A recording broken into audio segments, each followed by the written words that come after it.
Hi, everyone. Welcome to week 15 of my devotional series. This week, we're going to jump into New Morning Mercies. So let's get started. So, the reference topic for today says, today you will spend solitary moments of conversation with yourself, either listing your complaints or counting your blessings. Think with me for a moment. Do you live a life of blessing or complaint?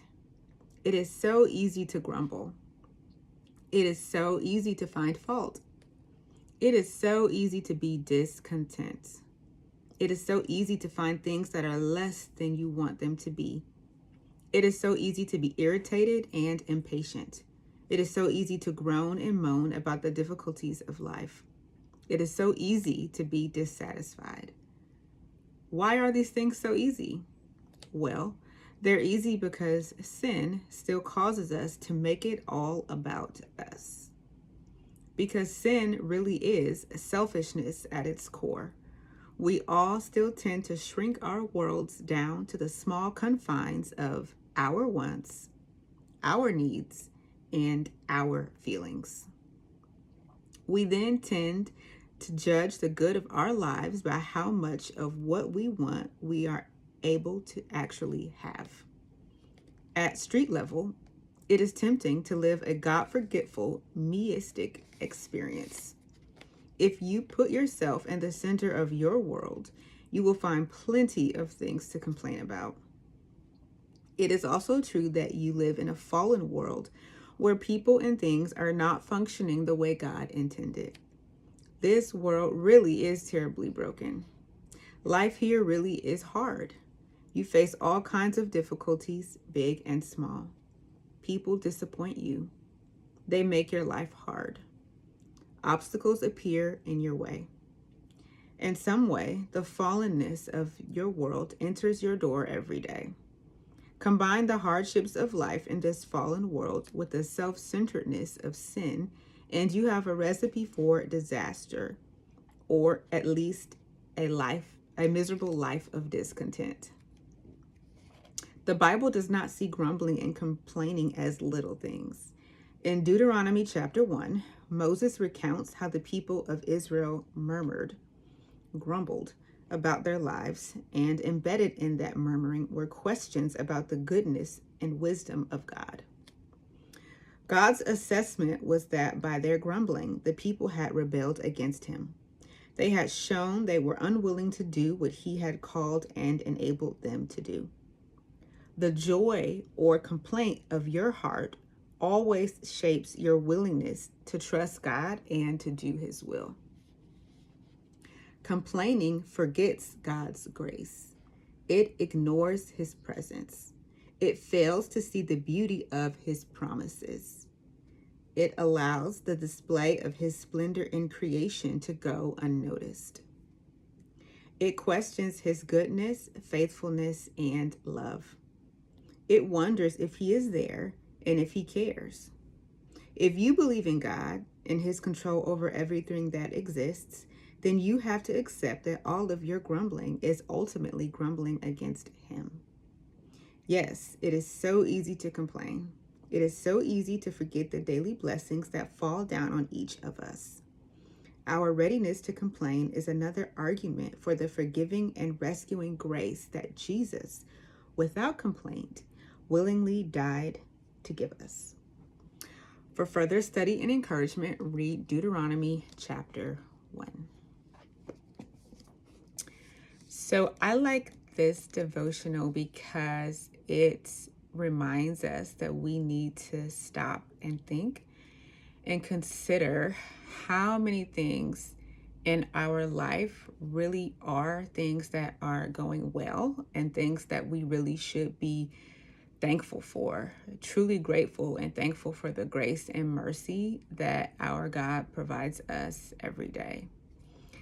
I personally was recently reminded of practicing an attitude of gratitude just for little simple things that are going positively and, happening right in my life, as opposed to looking at all the things I think are a complaint.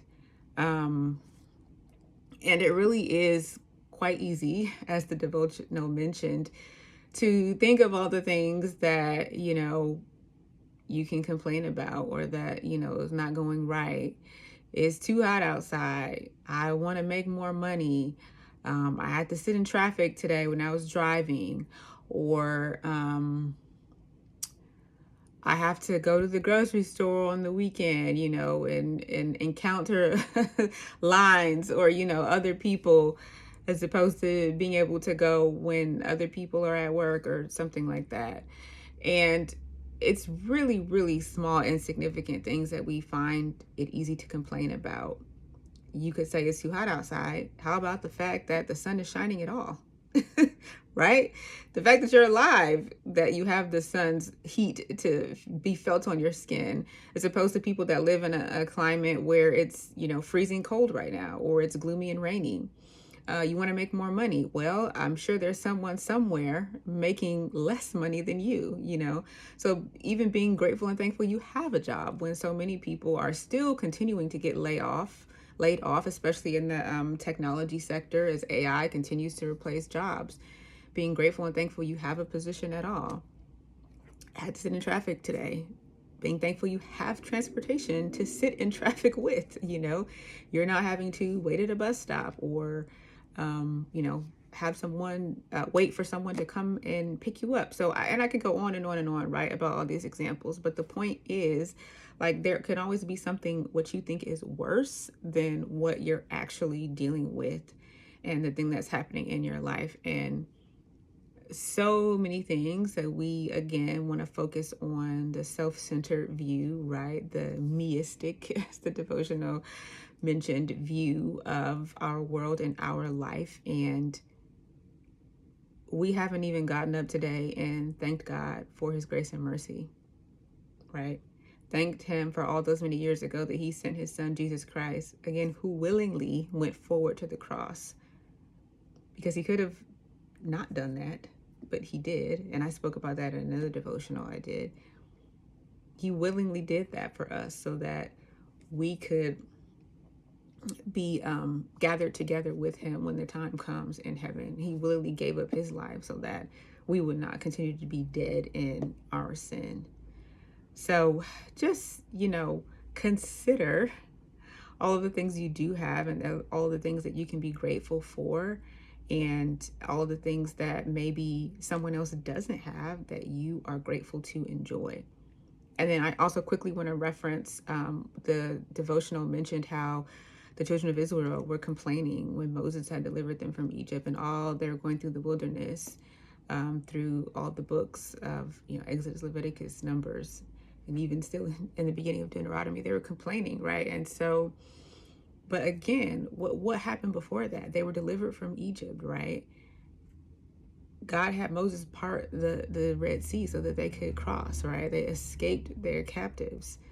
And yes, they were in the wilderness, so they were in an unfamiliar, but they were no longer in slavery. And they complained that they were hungry. He gave them manna, which the Bible describes tasted like a pastry. They complained about that. He gave them quail meat. They complained about that. I'm thirsty. After he gave them food, oh, I'm so thirsty. They complained about that. It was like every little thing they found a reason to complain, instead of basking in his goodness, his grace and mercy from rescuing them in the first place. So just consider all the things God has done and he will continue to do. Thank you for watching this week, and I'll see you next week.